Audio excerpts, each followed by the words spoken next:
Welcome அவர் lotus kitchen. எல்லோரும் எப்படி இருக்கிறீங்க?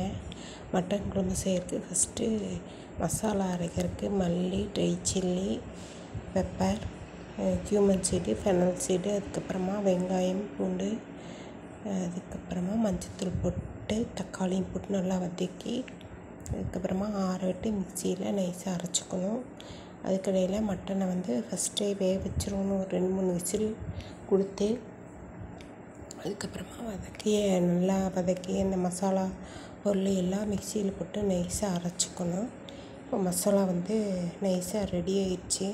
இந்த விழுதை நம்ம வேக வச்ச மட்டனில் ஆட் பண்ணிவிட்டு நல்லா மிக்ஸ் பண்ணி விட்டுறணும். அதுக்கப்புறமா அது கூடவே கறி மசாலா பவுட்ரு இருந்தால் அதுவும் கூட ஒரு 3 ஸ்பூன் தேவையான அளவு உப்பு போட்டு க்ளோஸ் பண்ணி 3 விசில் விட்டு இறக்குனோம்னா நமக்கு சுவையான மட்டன் ரெடி.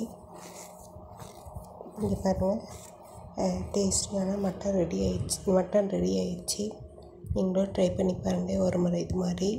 அதுக்கப்புறமா மட்டனில் ரத்த பொரியல் செய்யறதுக்கு ஆயில், கடுகு, வெங்காயம், வரமிளகாய், வெங்காயம் நிறைய போட்டு வதக்கி கூடவே கருவேப்பிலையும் போட்டு நல்லா மிக்ஸ் பண்ணி ஆயில் பிரிஞ்சு வர வரைக்கும் வதக்கிட்டு மஞ்சத்தூள் போட்டு நம்ம வாங்கிட்டு வந்த அந்த மட்டனோட ரத்தத்தை ப்ளட்டை நல்லா 2-3 வடை மஞ்சத்தூள் போட்டு வாஷ் பண்ணிவிட்டு அந்த வதக்கின வெங்காயத்தில் போட்டு நல்லா அந்த மட்டன் நல்லா தண்ணி சுண்டி வர வரைக்கும் நல்லா பொரியல் மாதிரி வதக்கி கூடவே கிரேட் பண்ண கோகோனட்டு பூவையும் தேங்காய் துருவலையும் போட்டு நல்லா பீட்ரூட் பொரியல் மாதிரி வரும். அது வரைக்கும் நல்லா வதக்கிட்டு நல்லா தண்ணியெல்லாம் சுண்டி நல்லா பீட்ரூட் பொரியல் மாதிரி வந்ததுக்கப்புறமா